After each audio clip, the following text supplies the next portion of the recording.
This is the beginning of the end for us here on the studio tour. I want to thank each and every one of you for joining me today on this globally, and they've graciously allowed us to hide out right here in Sullivan's Garage. So we are going to hang right here, wait for further instruction. They know a thing or two about Mr. Owen Shaw, but as always, a quick reminder to stay seated, keeping your arms and legs inside at all times. My name is Roman Pierce. Pleased to meet you. My buddy Hobbs asked us to stash you in Shaw for a while. So we brought you in our secret spot. We're having a few friends over. It's a little messy, but it's all good. The more the merrier. Especially you right there in that third row. That's what I'm saying. Good. So look, see over there? It's Hobbs' urban assault vehicle. Best truck the U.S. government can buy. But that work of art back over there was made by my hands. Work together to take an impossible notion and bring it to life. This is Jupiter's Claim, a nostalgic, small-time Southern California amusement park owned by former child star Ricky Jr. Park.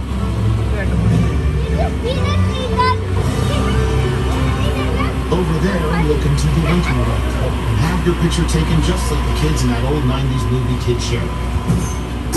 That's what this whole place is loosely based on. Remember that one? No? Right. A little further down, you can see the brand new Star Lasso Experience. Built to showcase an unbelievable new live show.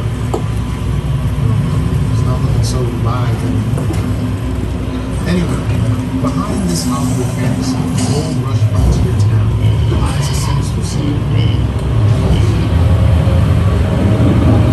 With a smack dab in the center of the beautiful outside. Welcome to the world of no.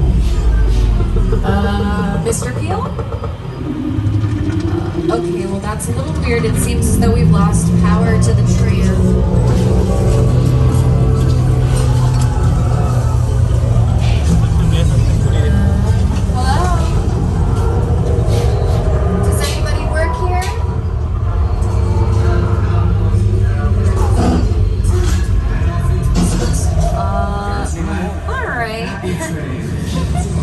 Yeah, Eris, get us out of here. That was pretty creepy. Thank you, Mr. Peel, for the creepy experience wherever you may be. I'm certainly not going to be coming back at nighttime. I can promise you that. 747 aircraft, although Boeing did ask production to remove their name from the side of the plane as to not get confused with any real alien attacks that were happening in America at that time. And as promised, from one alien attack to another, we're going to head on over to Jupiter's Claim from Jordan Peele's most recent, the most impressive set we've got here on the back lot. This is the crash site scene from Steven Spielberg's War of the Worlds.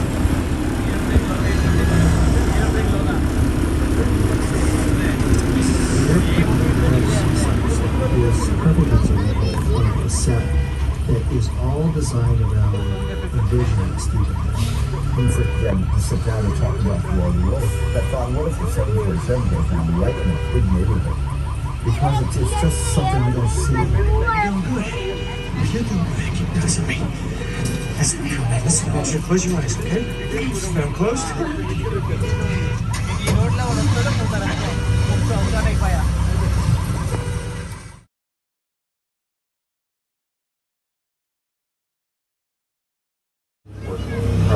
Wherever you were on here, they were always saying, we just waited around. We just waited. The shark were We do have one of our divers in the water. His name is Dave. He's doing last looks, as we say in the biz. He's just making sure everything is nice and safe. Nice for us to go. Remember to stay seated, my friends. Hey, Dave, how's it going? There he is. How's the water looking, Dave? Oh, well, he must be a little busy. Yeah, I've never been a police diver before, but I'm sure it is not an easy job. So, yeah, good thinking, Eris. Let's move a little forward. Maybe there's someone else who can give us further instructions. a little weird.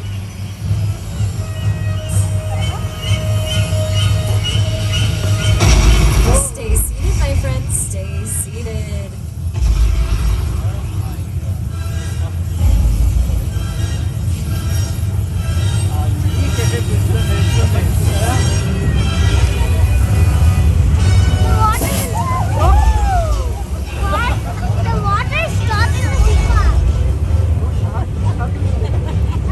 Well, that wasn't relaxing at all. That's on me, everyone. My bad. You can all blamely read on the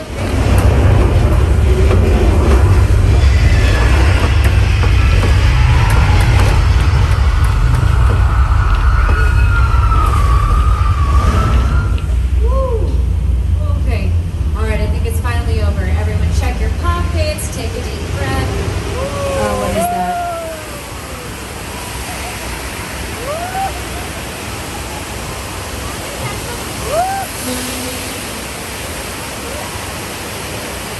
Wow, the full spa experience. A chiropractor came in, broke all of our bones. We got a little sauna act. They were all filming right here in the area we're pulling up to, which we call Little Europe. Now that name is kind of obvious, right? It can kind of represent any small town in Europe with just a change to the language, a change to what is on display, and we can completely transport where we are in time.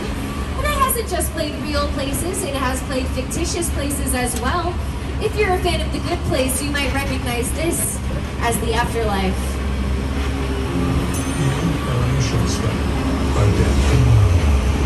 This location, the afterlife. I've never ever seen this. You're in the good place. I'm not supposed to be here.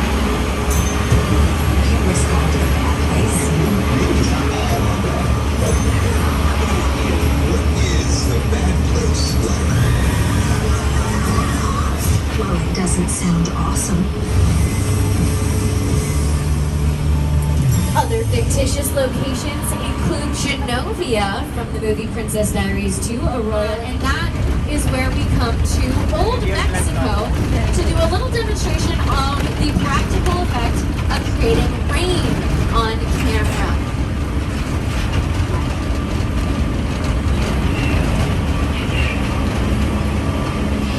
All right.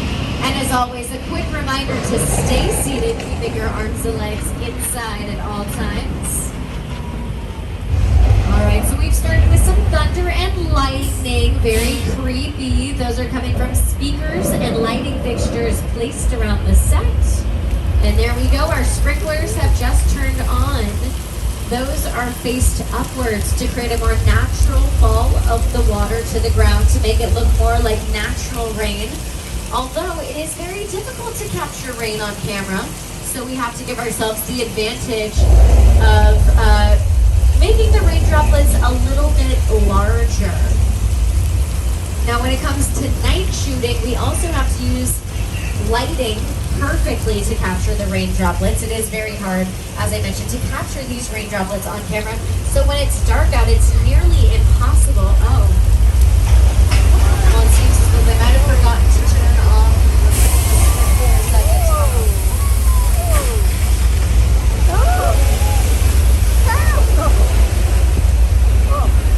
Wow. A near second back for cars 2 and 3 there. You just survived the oldest attraction here on the back lot. That was the Flash Flood. It opened up in 1978. Now, I actually grew up watching that feature on a movie that I really loved growing up. I was a big Frankie Muniz fan. You might have seen it too. It's a movie called Big Fat Liar. Take a look.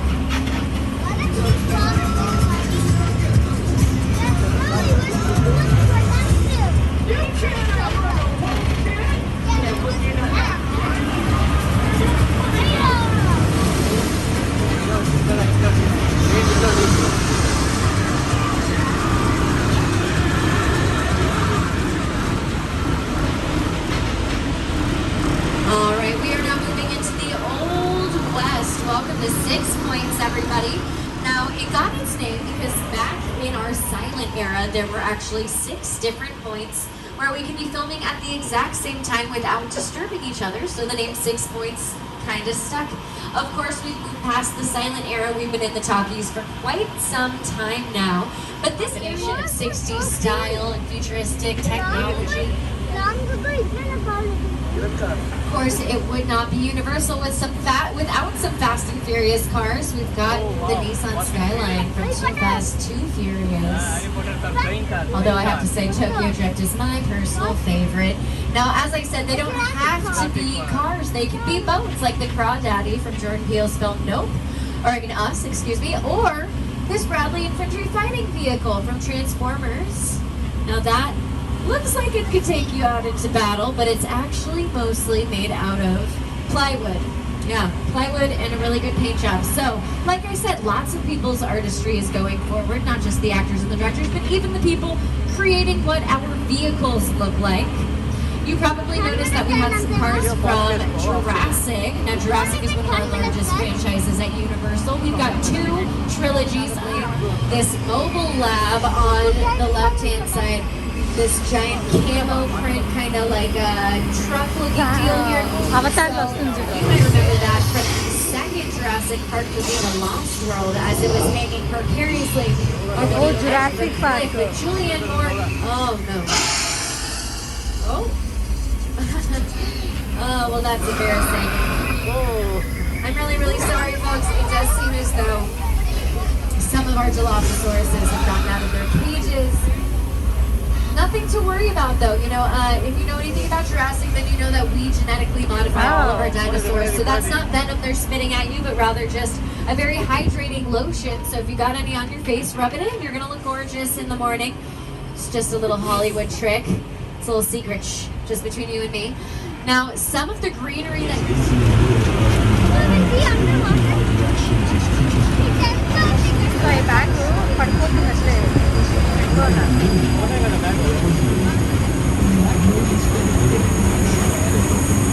ఇక్కడ వచ్చేస్తా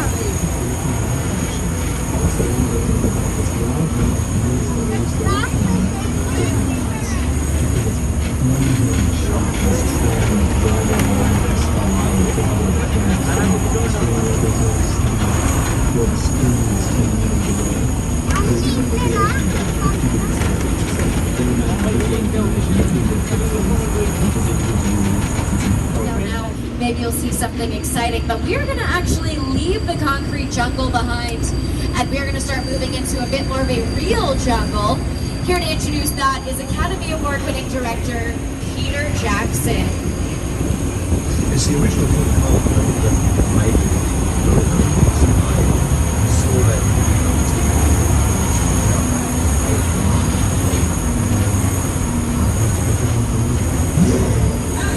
I like films that just take you away from real life and sweep you up into the edge. Kong literally does that. I mean, you're on board a ship and you're sailing to a lost island and you encounter monsters and creatures from, prehistoric times.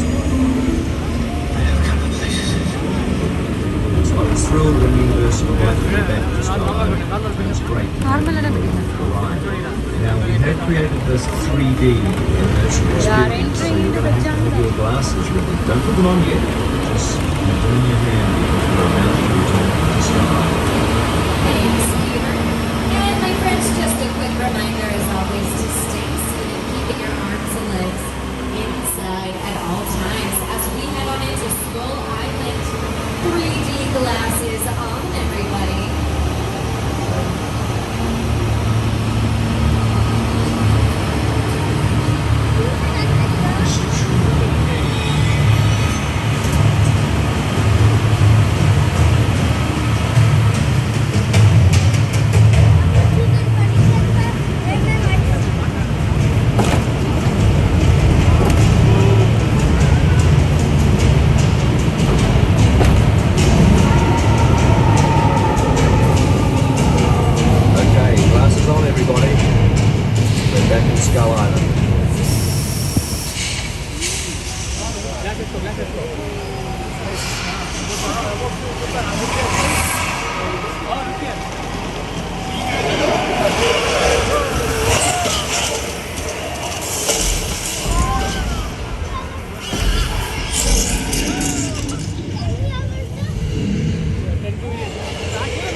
Do not use selfie sticks while on board.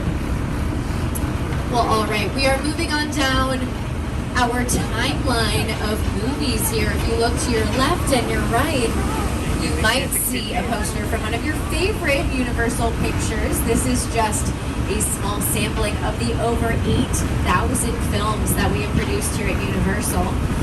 We actually do have a new movie coming out pretty soon. You might have heard of it, Super Mario Brothers.